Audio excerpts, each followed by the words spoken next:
आइए आज हम स्टडी करेंगे थर्मोडायनेमिक्स क्वेश्चन नंबर 26। कह रहा है the following two reaction are known.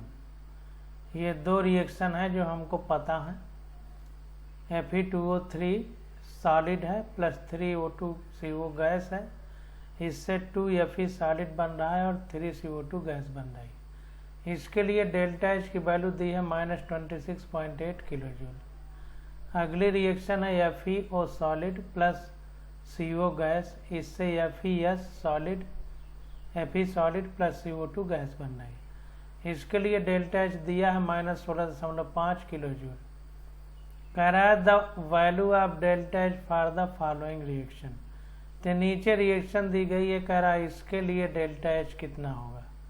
तो इन दो रिएक्शन से हमको ये रिएक्शन प्राप्त करना है और जैसे भी गुणा भाग या जोड़ना घटाना पड़ेगा वैसे हम प्राप्त करेंगे, लेकिन इन्हीं दो रिएक्शन से हमको इसको प्राप्त करना है। तो देखते हैं।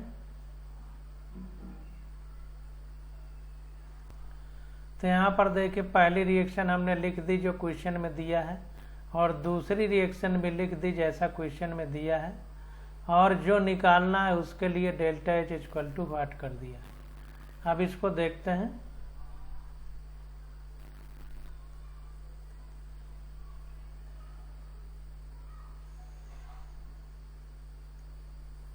अब देखिए इन्हीं दो रिएक्शन से हमको इसको प्राप्त करना है। तो अब देखते हैं Fe2O3 सॉलिड बाईं तरफ है, इसमें बाईं तरफ है तो जुड़ेगा। एक ही तरफ वाले जुड़ेंगे और विपरीत तरफ वाले घटेंगे। अब देखिए इस रिएक्शन में FeO दाईं तरफ है और इस रिएक्शन में बाईं तरफ है, तो इसका मतलब रिएक्शन दो को उल्टा करना पड़ेगा यानी घटाना पड़ेगा। तो समीकरण 1 में समीकरण 2 को घटाना पड़ेगा, ये पता चल गया। अब देखिए यहाँ पर 2FeO है, यहाँ पर FeO है, इसका मतलब 2 का गुणा करके घटाना पड़ेगा। तो यहाँ पर देखिए समीकरण 1 में 2 को घटाया जा रहा है और 2 का गुणा करके घटाया जा रहा है। तो यहाँ पर देखिए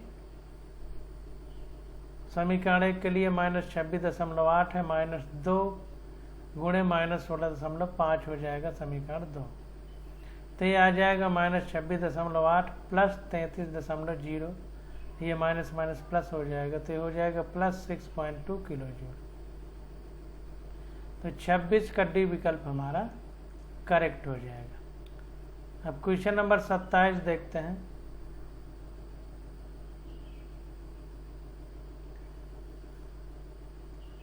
क्वेश्चन नंबर 27 में देखिए कह रहा है कि for which one of the following equations is delta H zero reaction equal to delta H zero formation for the product. तो देखिए सबसे पहले हमको एंथैल्पी ऑफ रिएक्शन और एंथैल्पी ऑफ फॉर्मेशन पता होना चाहिए। एफ का मतलब फॉर्मेशन। ये जब पता होगा तभी हम क्वेश्चन कर पाएंगे। तो यहाँ पर देखिए एनसीईआरटी में दिया है मानक विरचन एंथैल्पी, यानी अब कोई चीज बन रही है तो उसके फॉर्मेशन की एंथैल्पी, एंथैल्पी ऑफ फॉर्मेशन। तो देखिए लिखा है कि किसी यौगिक के 1 मोल को उसके ही तत्वों जो अपने सबसे स्थायी रूप में लिए गए हों, ऐसे रूप को संदर्भ अवस्था यानी स्टैंडर्ड स्टेट कहते हैं, में से विरचित करने पर होने वाले मानक एंथैल्पी परिवर्तन को उसकी मानक मोलर विरचन एंथैल्पी कहा जाता है। तो देखिए अपने ही तत्वों से बनाना है और 1 मोल बनाना है। तो देखिए जैसे H2O लिक्विड बनाया जा रहा है तो अपने ही तत्वों H2 और अपने ही तत्वों O2 से बनाया जा रहा है। H जो है तत्व के रूप में पाया जाता है उसका ही ये अणु है H2, और O तत्व के रूप में पाया जा रहा है उसका ही अणु है O2, और H2O को इन्हीं दोनों से बनाया जा रहा है। इसलिए इसके लिए जो होगी वो मानक विरचन एंथैल्पी या एंथैल्पी ऑफ फॉर्मेशन होगी। इसी प्रकार देखिए प्रकृति में ग्रेफाइड कार्बन ग्रेफाइड सॉलिड के रूप में रहता है, और H2 भी प्रकृति में हाइड्रोजन भी H2 के रूप में रहता है। इससे CH4 बन रहा है 1 मोल, यहाँ भी 1 मोल 1 मोल, ध्यान दीजिए 1 मोल ही बनाना है। तो इस प्रकार से जो बनेगा उसको डेल्टा H0 कहेंगे। यह एंथैल्पी ऑफ विरचन या मानक एंथैल्पी ऑफ विरचन जब स्टैंडर्ड स्टेट रहेगा तब। अब यहाँ पर देखिए अभिक्रिया की मानक एंथैल्पी दिया, यानी स्टैंडर्ड एंथैल्पी ऑफ रिएक्शन। तो देखिए किसी रासायनिक अभिक्रिया की मानक एंथैल्पी वो एंथैल्पी परिवर्तन है जब अभिक्रिया में भाग लेने वाले सभी पदार्थ अपनी मानक अवस्थाओं में हों। मानक अवस्था क्या है? कह रहा है किसी पदार्थ की मानक अवस्था किसी निर्दिष्ट ताप पर उसका वो शुद्ध रूप है जो 298 केल्विन 1 बार दाब पर पाया जाता है।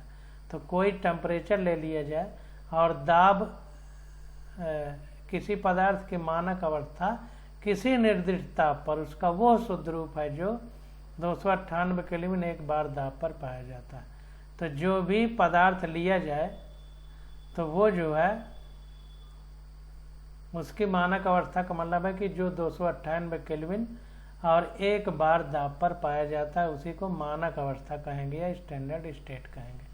तो समझ में आ गया कि अभिक्रिया की मानक एंथैल्पी क्या है कि किसी रासायनिक अभिक्रिया की मानक एंथैल्पी वो एंथैल्पी परिवर्तन है जब अभिक्रिया में भाग लेने वाले सभी पदार्थ अपनी मानक अवस्थाओं में हो, स्टैंडर्ड स्टेट में हो, यानी 298 केल्विन और 1 बार पर वो शुद्ध रूप होता है जो पाया जाता है उसी को मानक अवस्था कहेंगे। तो अब देखिए क्वेश्चन को देखते हैं। तो देखिए कह रहा है कि enthalpy of reaction, standard enthalpy of reaction क्योंकि 0 दिया है और standard enthalpy of formation equal हो, तो वो चीज़ देखना है। तो यहाँ पर देखिए जो हमने पढ़ा उसमें O3 अपने स्टैंडर्ड स्टेट में नहीं है, O2 है, O2 पढ़ा गया है, तो ये नहीं होगा। इसके बाद इसको देखते हैं। तो यहाँ पर देखिए अगर फॉर्मेशन की बात हो तो CH4 ये स्टैंडर्ड स्टेट में नहीं है क्योंकि फॉर्मेशन हमको प्रकृति में मूल अवस्था में जिस रूप में पाए जाते हैं उनसे इसको बनाना। तो प्रकृति में कार्बन ग्रेफाइट के रूप में पाया जाता है, यहाँ CH4 है, तो ये भी गलत हो जाएगा। इसको देखें तो अगर इसको देखेंगे तो देखिए 2 मोल बन रहा है जबकि हमें 1 मोल बनाना है। और दूसरी बात अगर स्टैंडर्ड एंथैल्पी ऑफ फॉर्मेशन की बात करें तो ये मूल अवस्था नहीं है, बेसिक स्टेज नहीं है। बेसिक स्टेज क्या है? कार्बन है और ऑक्सीजन O2 के रूप में है, तो इसलिए डी भी गलत हो जाएगा। इसमें देखें अगर तो यहाँ पर देखिए जीनान नेचर में इसी रूप में पाया जाता है, अक्री गैस है, गैस के रूप में, और फ्लोरीन हमारी F2 के रूप में नेचर में पाई जाती है। तो इनके खुद के जो एलिमेंट हैं वो उनसे F2 बनी है और वही एलिमेंट रूप में जीनान भी है। इससे 1 मोल बन रही है और XeF4 बन रही है, तो इसलिए ये standard heat enthalpy of formation इस रिएक्शन के लिए हो सकती है। तो 27 का सी सही होगा। लेकिन अब ये कह रहा है कि for which one of the following equation is delta H0 reaction equal to delta H0 formation for the product. तो ये रिएक्शन के लिए भी है और स्टैंडर्ड एंथैल्पी ऑफ फॉर्मेशन भी है। रिएक्शन तो रिएक्शन होती है, तो रिएक्शन तो सारी हैं, स्टैंडर्ड एंथैल्पी ऑफ रिएक्शन तो सब हैं एक तरह से देखा जाए तो। इसको छोड़ के इसको 1 मोल लिखना पड़ेगा, ये भी नहीं है। रिएक्शन सब है लेकिन 1 मोल होना चाहिए। अब यहाँ पर देखिए अभिक्रिया की मानक एंथैल्पी क्या है? किसी रासायनिक अभिक्रिया की मानक एंथैल्पी वो एंथैल्पी परिवर्तन है जब अभिक्रिया में भाग लेने वाले सभी पदार्थ अपनी मानक अवस्थाओं में हो। देखिए अभिक्रिया की मानक एंथैल्पी में 1 मोल 2 मोल 3 मोल से कोई मतलब नहीं है, ये मतलब था स्टैंडर्ड एंथैल्पी ऑफ फॉर्मेशन में। अभिक्रिया की मानक एंथैल्पी में कहीं भी ऐसा नहीं है, तो अभिक्रिया कुछ भी हो सकती है।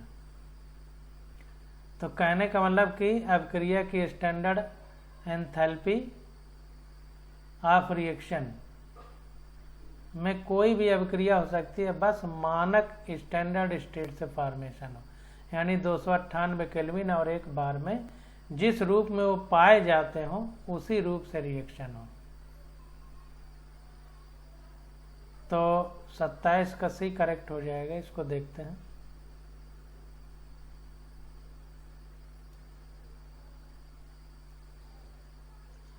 तो यहाँ पर देखिए रिएक्शन सी के लिए delta H0 reaction equal to क्या हो जाएगा, प्रोडक्ट माइनस रिएक्टेंट। तो प्रोडक्ट क्या है, XeF4 है, तो डेल्टा H0 फॉर्मेशन XeF4 हो जाएगा minus delta H0 formation Xe हो जाएगा plus 2 delta H0 formation F2 हो जाएगा, क्योंकि F2 के 2 मोल थे तो 2 का गुणा किया गया। अब देखिए चूंकि नेचर में बेसिक स्टेट में Xe और F2 पाए जाते हैं, देखिए यहाँ पर कह रहा है elementary state Xe and F2 are taken to be 0। तो एंथैल्पी ऑफ फॉर्मेशन चूंकि एलिमेंट्री स्टेट में है तो इसलिए इनका जो एंथैल्पी ऑफ फॉर्मेशन वो 0 होगा, इसलिए केवल इसके लिए होगा। तो delta H0 reaction delta HF0 XeF4 के बराबर हो जाएगा, यानी इस रिएक्शन के लिए enthalpy standard enthalpy of reaction standard enthalpy of formation के बराबर हो जाएगा। 27 का सी विकल्प हमारा करेक्ट होगा। अब 28 नंबर क्वेश्चन देखते हैं। कह रहा है heat of combustion delta H for C solid H2 gas and CH4 gas are -94, -68 and -213 kilo calorie per mole. Then delta H for carbon solid plus 2H2 gas से CH4 gas बन रही। तो देखिए यहाँ पर एंथैल्पी ऑफ कंबस्शन है, तो जो जैसी रिएक्शन है उसको लिख करके और इन्हीं रिएक्शन से हमको ये प्राप्त करना, क्योंकि इसके लिए डेल्टा H पूछ रहा है। तो देखते हैं। तो देखिए एंथैल्पी ऑफ कंबस्शन में क्या था कि ऑक्सीजन के साथ हमको जलाना था जो भी हमको दिया गया। तो कार्बन दिया गया है, CO2 के लिए एंथैल्पी ऑफ कंबस्शन था। तो CO2 कैसे प्राप्त होगी, कार्बन में जलाना पड़ेगा ऑक्सीजन के साथ। क्वेश्चन देखिए क्या कह रहा है, heat of combustion carbon hydrogen और CH4 के लिए, यानी इनको कंबस्शन का मतलब दहन, तो दहन के लिए इनको ऑक्सीजन से रिएक्शन कराने का मतलब होता है दहन। तो इनको ऑक्सीजन से जलाएंगे ऑक्सीजन के साथ। तो यहाँ पर देखिए पहले कार्बन सॉलिड है, इसको ऑक्सीजन के साथ जलाया तो CO2 गैस बन गई। डेल्टा H फर्स्ट है -94 किलो कैलोरी पर मोल, क्वेश्चन में दिया है। अब H2 के कंबस्शन की एंथैल्पी ये है, तो H2 को जलाते हैं, तो H2 प्लस हाफ O2 लिख के H2O लिखें तो यही रहेगा, या 2H2 प्लस O2 से 2H2O बना दें। तो इसमें फिर 2 का गुणा करना पड़ेगा जो क्वेश्चन में दिया है, क्योंकि यहाँ पर 2 मोल बन रहे हैं, हमको 1 मोल बनाना है। तो यहाँ पर 2 का गुणा इसलिए किया है, मतलब 2-2 करके बैलेंस किया है, तो 2 का गुणा यहाँ कर देंगे। इसको अगर हम H2 प्लस हाफ O2 से H2O बनाते हैं तो 2 का गुणा नहीं होता, इस बात को समझिए। तो इस प्रकार से हो गए। आप CH4 के कंबस्शन यानी दहन के लिए तो इसको O2 से रिएक्शन कराना पड़ेगा, तो CH4 प्लस O2 से CO2 प्लस H2O बन जाएगा लिक्विड। H2O प्रकृति में ज़्यादातर द्रव अवस्था में पाया जाता है, तो द्रव अवस्था में बना है। तो यहाँ पर देखिए रिएक्शन को बैलेंस करना है, इसको अलग अलग लिख लीजिए। पहले C प्लस O2 लिख लेना है, इससे CO2 बनाना है। H2 प्लस O2 लिख लेना है, इससे H2O बनाना है। CH4 प्लस O2 लिख देना है, इससे CO2 प्लस H2O बनाना है। बाद में इसको बैलेंस कर लेना है। जैसे देखिए हम करके दिखा दे रहे हैं। जैसे हमको H2 इसकी दहन के लिए निकालना है तो O2 से रिएक्शन कराना पड़ेगा, बनेगा H2O लिक्विड, ठीक ना। अब देखो इधर ऑक्सीजन 1 है, इधर 2 है, तो ऑक्सीजन इधर 2 करना पड़ेगा। जब इधर ऑक्सीजन को 2 कर देंगे तो हाइड्रोजन 4 हो गई, इधर 2 ही है तो इधर भी 4 करना पड़ेगा, तो यही चीज़ आ गई H2 + O2 से 2H2O। अब यहाँ पर 2 हो गया, दिया हमको 1 मोल के लिए है, इसके कंबस्टन के 1 मोल के लिए है। यहाँ पर देखिए 2 मोल जलाई जा रही है और 2 मोल H2O के बनना है तो 2 का गुणा होगा। ये चीज़ ध्यान देना। अब CH4 के लिए इसी प्रकार लिख लेंगे। तो CH4 के लिखेंगे तो CH4 + O2 से CO2 + H2O बन जाएगा। अब देखिए यहाँ पर हाइड्रोजन के 4 हैं, इधर 2 हैं तो 2 का गुणा कर दिया। अब जब 2 का गुणा किया तो इधर 2 2 4 ऑक्सीजन हो गए, इधर 2 ही हैं तो इधर भी 2 का गुणा करना पड़ेगा। यही रिएक्शन हमको प्राप्त हो गई। तो इस प्रकार से हम लोग रिएक्शन बना लेंगे। अब देखिए इन्हीं 2 रिएक्शनों से 3 रिएक्शनों से हमको ये रिएक्शन प्राप्त करना है। तो कैसे प्राप्त करेंगे? तो यहाँ पर देखिए, हाँ एक चीज़ ये देखिए, जैसे हम बता देते हैं, अभी बता रहे हैं, जैसे C इधर है, ये रिएक्शन C + 2H2 से CH4, इसके लिए डेल्टा H निकालना। तो C बाईं तरफ है, इसमें भी बाईं तरफ है, तो पहला जुड़ेगा H2 2H2 के रूप में है, इसमें 2H2 के रूप में, दोनों बाईं तरफ हैं तो दूसरा भी जुड़ेगा। CH4 इसमें बाईं तरफ है, इसमें दाईं तरफ है, तो तीसरा, ये बाईं है ये दाईं है, उल्टा है, तो इसका मतलब घटेगा, तो घटा दिया। अब सब वैल्यू रखी तो आ गया -17 kilo calorie. Delta H1 delta H2 delta H3 की वैल्यू रख दिया, जैसे है वैसे ही रख दिया। तो ये आंसर आ गया 28 का है। अब देखिए हमने यहाँ डायरेक्ट लिख दिया।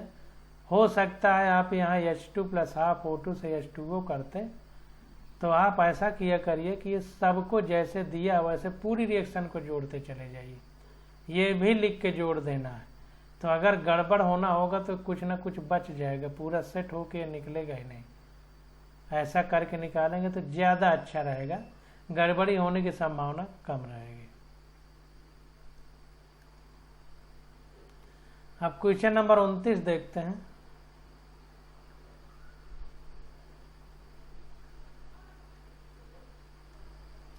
कह रहा है change in enthalpy for reaction 2H2O2 से लिक्विड से 2H2O लिक्विड + O2 गैस बन रही है।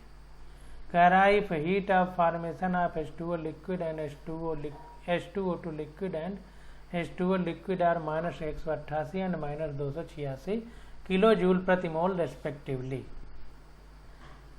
तो कह रहा है चेंज इन एंथैल्पी हमको बताना है इस रिएक्शन के लिए, और एंथैल्पी ऑफ फॉर्मेशन H2O और H2O2 दोनों की दे दिया है हमको।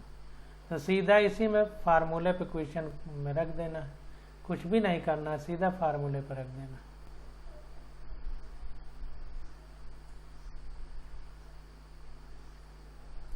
तो यहाँ पर देखिए 39 नंबर, तो डेल्टा H0 फॉर्मेशन यानी मानक विरचन एंथैल्पी या standard enthalpy of formation equal to summation of standard enthalpy of product formation of product minus summation of standard enthalpy of formation of reactant.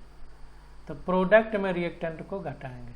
तो for the given reaction 2H2O liquid 2H2O2 liquid से 2H2O liquid + O2 liquid बन रहा है। तो अब इसके लिए तो डेल्टा H0F कितना हो जाएगा, प्रोडक्ट माइनस रिएक्टेंट, प्रोडक्ट क्या है ये, और 2 मोल हैं तो 2 इंटू ये जो क्वेश्चन में दिया है -286 किलो जूल पर मोल। H2O के लिए standard enthalpy of formation question में दिया है, माइनस अब ये भी 2 मोल है तो 2 का गुणा करेंगे, और डेल्टा H0F H2O2 -188 क्वेश्चन में दिया है और 2 मोल है तो 2 का गुणा कर दिया। सॉल्व करने पे आ गया -196 किलो जूल पर मोल। तो 29 का ये ऑप्शन हमारा करेक्ट हो गया। अब 30 नंबर क्वेश्चन देखते हैं। कह रहा है एंथैल्पी ऑफ CH4 + ½ O2 से CH3OH is negative. Enthalpy of CH4 + ½ O2 से CH3OH इज निगेटिव। ये निगेटिव है एंथैल्पी इस रिएक्शन के लिए। कह रहा है if enthalpy of combustion of CH4 and CH3OH are X and Y respectively then which reaction is correct. तो कह रहा है कौन सी रिएक्शन करेक्ट होगी। तो दोनों की कंबस्शन की रिएक्शन लिखेंगे CH4 और CH3OH। तो जाहिर सी बात कंबस्शन की रिएक्शन लिखने का मतलब है कि उसको ऑक्सीजन के साथ जलाना।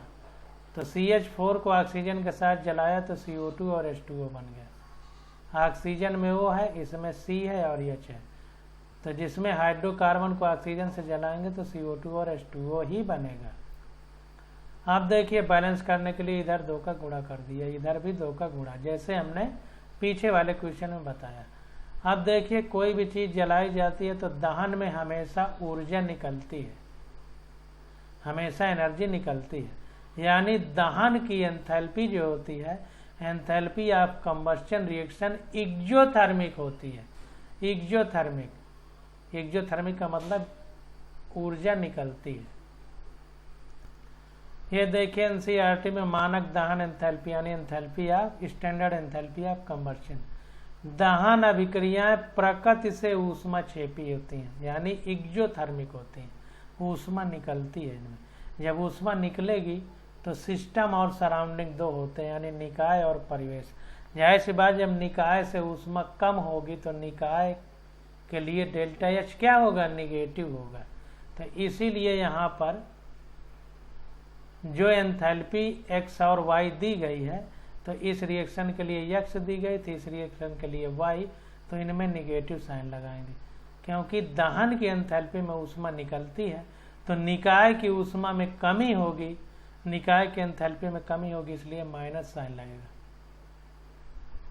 तो डेल्टा H1 में माइनस साइन लगा दिया, डेल्टा H2 में माइनस साइन लगा दिया। अब समीकरण इन दोनों से ये देखिए CH3OH के दहन की एंथैल्पी है तो इसका ऑक्सीजन से रिएक्शन करा दिए गए तो CO2 प्लस H2O बन गया और समीकरण को बैलेंस कर लिया गया। आप लिख करके समीकरण को बैलेंस करिए जैसे हमने पीछे बताया था। चलिए फिर से बता देते हैं, कुछ अपने से भी मेहनत करेंगे तो याद करने की क्षमता बढ़ेगी और समझने की। देखिए CH4 का दहन कराना है तो ऑक्सीजन से रिएक्शन करा देंगे और हाइड्रोकार्बन है, ऑक्सीजन से रिएक्शन होगी तो CO2 और पानी बनेगा। अब देखिए यहाँ पर ऑक्सीजन हाइड्रोजन 4 है, इधर 2 है तो 2 का गुणा कर देंगे। इधर 2 और 2 4 ऑक्सीजन हो गई, इधर 2 ही है तो इधर भी 2 का गुणा करेंगे, वही लिखा है। इसको देखिए CH3OH इसकी ऑक्सीजन से रिएक्शन कराएंगे क्योंकि दहन का मतलब ही होता है ऑक्सीजन से रिएक्शन कराना, कंबस्शन मतलब ऑक्सीजन से रिएक्शन। अब इससे भी CO2 बनेगी और H2O बनेगा। अब इसको बैलेंस करना है। अब देखिए इधर हाइड्रोजन 4 है, 3 1 4, इधर 2 ही है, 2 का गुणा कर देंगे।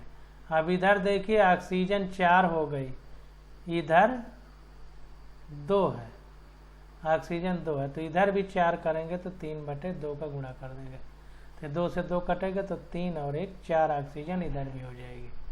तो यहाँ पर देखिए 3/2 का गुणा किया, इधर 2 का, वही चीज़ लिख दिया। अब देखिए इन्हीं दोनों से हमको ये रिएक्शन प्राप्त करना है तो अब हम क्या करेंगे, इन दोनों को जोड़ देंगे। जब जोड़ देंगे देखते हैं कैसे जुड़ेगा कि घटेगा, अब तो बाद में पता चलेगा। तो देखिए CH4 इधर है, इस रिएक्शन में CH4 इधर है, यानी दोनों में बाईं तरफ है, इसका मतलब पहली वाली जुड़ेगी। अब इसमें देखिए CH3OH इधर है, इसमें CH3OH इधर, इसका मतलब दूसरी घटेगी। तो पहली में दूसरी को घटाना है तो पहली -X है और दूसरी को घटाना है तो माइनस करके -Y घटा दिया।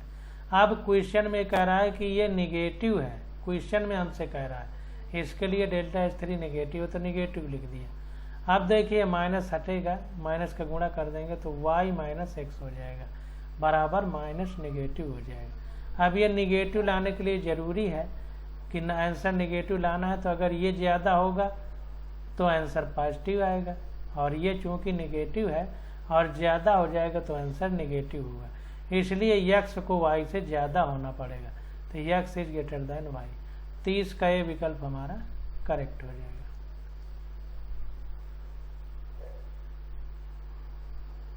अब 31 नंबर क्वेश्चन देखते हैं। कह रहा है इन द रिएक्शन S+3/2O2 से SO3 बन रहा है plus 2x kilo calorie and SO2 plus half O2 से SO3 बन रहा है प्लस y किलो कैलोरी।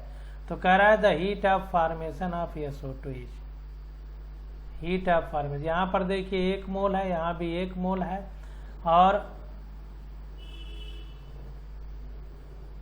यहाँ पर S से SO3 बन रहा है, यहाँ पर SO2 से SO3 बन रहा है। तो कह रहा है the heat of formation of SO3 is, heat of formation हमको निकालना है।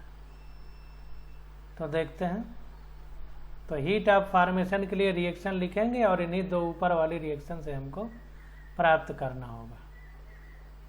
तो यहाँ पर देखिए दोनों रिएक्शन हमने लिख दिया। S+3/2O2 से SO3, इसके लिए 2x किलो कैलोरी है, क्वेश्चन में दिया है। SO2 प्लस हाफ O2 से SO3 plus y kilo calorie question में दिया है। अब इसी से हमको हीट ऑफ फॉर्मेशन निकालना है SO2 की। तो हीट ऑफ फॉर्मेशन का क्या मतलब होता है कि फॉर्मेशन उस चीज़ से होना चाहिए कि प्रकृति में जो बेसिक स्टेट में पाया जाता हो। यहाँ पर देखिए मानक विरचन एंथैल्पी है, स्टैंडर्ड हीट ऑफ फॉर्मेशन। तो मानक स्थिति में तो स्टैंडर्ड स्टेट में हो जाएगा, 1 मोल होना चाहिए और सबसे स्थायी रूपों में लिया जाना चाहिए। सबसे स्थायी रूप में तत्वों में उसके ही तत्वों जो अपने सबसे स्थायी रूप में लिए गए हों, किसी यौगिक के 1 मोल को 1 मोल बनाना है और उसके ही तत्वों से जो अपने सबसे स्थायी रूप में लिए गए हों, यानी संदर्भ अवस्था स्टैंडर्ड स्टेट में लिए गए। तो इसको देखते हैं। तो देखिए SO2 को उसके ही तत्वों से बनाना है और सबसे जो बेसिक स्टेट में हो, मूल अवस्था में। तो सल्फर और ऑक्सीजन से SO2 बन गई। अब इसको बनाना है तो इसके संदर्भ में इसकी स्टैंडर्ड एंथैल्पी ऑफ फॉर्मेशन क्या होगी, तो इसको देखते हैं। तो देखिए सल्फर इधर है, सल्फर इधर है, इसका मतलब पहला जुड़ेगा। दूसरे में SO2 इधर है, इसमें इधर है बाईं तरफ, इसमें दाईं तरफ, तो ये घटेगा। तो देखिए पहले को जोड़ा है 2x और दूसरे को घटा दिया है -y। तो यही हमारी द हीट ऑफ फॉर्मेशन हो जाएगी SO2 की, 2x - y। तो 31 का डी विकल्प हमारा करेक्ट हो जाएगा। अब 32 नंबर क्वेश्चन देखते हैं।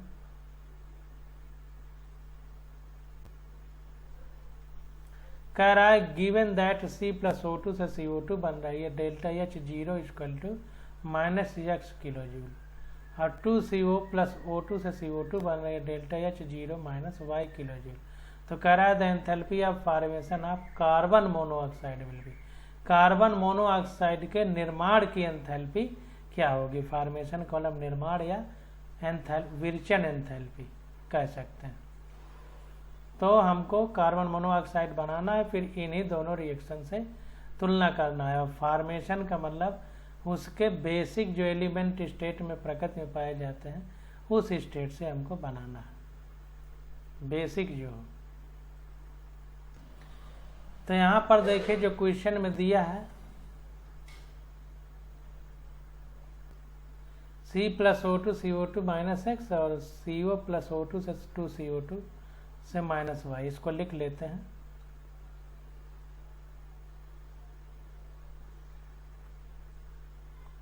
तो यहाँ पर देखिए जैसे क्वेश्चन में दिया है वैसे लिख लिया गया। अब हमको CO के लिए स्टैंडर्ड एंथैल्पी ऑफ फॉर्मेशन बताना है। तो CO बनाना है इसके मूलभूत बेसिक एलिमेंट से।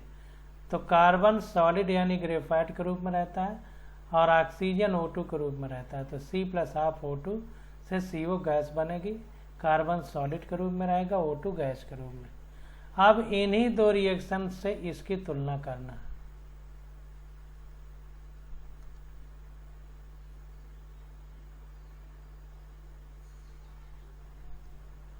अब देखिए C सॉलिड बाईं तरफ है, इसमें बाईं तरफ, तो ये जुड़ेगा, तो -x है तो सीधा -x लिख दिया। अब देखो CO बाईं तरफ है, इसमें दाईं तरफ है, CO गैस इसमें दाईं तरफ है, तो ये घटेगा, तो -y/2 है तो वो लिख दिया। सॉल्व किया तो आ गया y - 2x/2 किलो जूल। तो 32 का ये विकल्प हमारा सही होगा। अब 33 नंबर क्वेश्चन देखते हैं।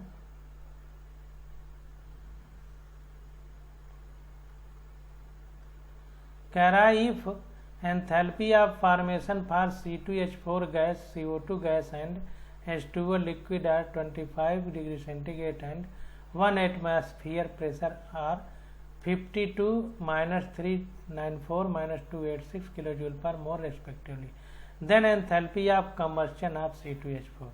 तो फॉर्मेशन की दिया है और कंबस्शन के पूछ रहा है, यानी विरचन एंथैल्पी हमको दिया है और एंथैल्पी ऑफ कंबस्शन दहन की एंथैल्पी पूछ रहा है C2H4 की। तो जैसे दिया है वैसे लिख लेंगे।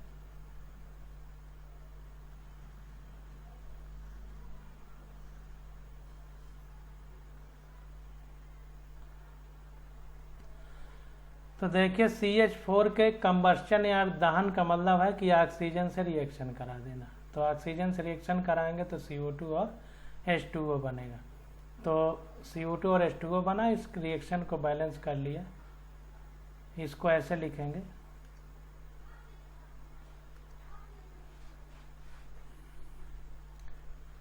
C2H4, अब इसकी ऑक्सीजन से रिएक्शन करा देंगे, CO2 बना देंगे और H2O बना देंगे। अब देखिए हाइड्रोजन इधर 4 है, इधर 2 है तो 2 का गुणा कर देंगे। अब ऑक्सीजन इधर 2 2 4 हो गई, इधर 2 है तो इधर 2 2 2 4, इधर कार्बन 2 है तो इधर 2 का गुणा करेंगे कार्बन को बैलेंस करने के लिए। तो अब इधर ऑक्सीजन 2 2 2 दूनी 4 और 2 6 हो गई, तो 3 का गुणा करेंगे। तो इस प्रकार रिएक्शन बैलेंस होगी जो यहाँ लिखा है। अब देखिए, अब इस रिएक्शन के लिए एंथैल्पी ऑफ फॉर्मेशन निकालना है। अगर हमको एंथैल्पी ऑफ कंबस्शन, तो product minus reactant, enthalpy of product minus enthalpy of reactant. देखिए यहाँ पर एंथैल्पी ऑफ फॉर्मेशन C2H4 और CO2 की दी गई है और एंथैल्पी ऑफ कंबस्शन पूछ रहा है। तो enthalpy of formation of C2H4 and CO2 हम लिख दें। तो प्रोडक्ट में CO2 है तो प्रोडक्ट की माइनस रिएक्टेंट की, ये लिख दें। और ये हमारा हो जाएगा एंथैल्पी ऑफ कंबस्शन C2H4 का। क्यों? क्योंकि C2H4 की ऑक्सीजन से रिएक्शन हो रही है, तो यही एंथैल्पी ऑफ कंबस्शन है, यानी दहन करने के लिए जो C2H4 का दहन किया जा रहा है। ऑक्सीजन से रिएक्शन का मतलब इसका दहन। तो अब enthalpy of product minus enthalpy of reactant, तो ये आ गया। देखिए CO2 2 मोल है तो 2 गुणे enthalpy of formation of CO2 हमको दिया है -394, प्लस H2O का 2 मोल है तो 2 गुणे enthalpy of formation of H2O दिया है -286, क्वेश्चन में दिया है माइनस। अब प्रोडक्ट का हो गया, अब रिएक्टेंट का। तो C2H4 का enthalpy of formation 52 kilo joule, kilo calorie या किलो जूल जो भी है हमको दिया है, प्लस O2 का। तो O2 मूल अवस्था में O2 के रूप में ही पाई जाती है ऑक्सीजन, इसलिए इसके लिए जो बेसिक स्टेट है उनमें एंथैल्पी ऑफ फॉर्मेशन या 0 होती है, तो ये 0 है इसके लिए। तो ये हमारा आ गया सॉल्व करने पर -1412 किलो जूल पर मोल, क्योंकि एंथैल्पी ऑफ कंबस्शन जो है ये 1 मोल ही जलाया जा रहा है। देखिए 1 मोल है तो इसलिए पर मोल लिखा गया। तो इस प्रकार से 33 नंबर क्वेश्चन तक हम लोगों ने कर लिया। अब क्वेश्चन नंबर 34 आ जाता है, जिसमें enthalpy for different types of reaction आएगा। इसकी स्टडी हम लोग अगले लेक्चर में करेंगे। आज बस यहीं तक।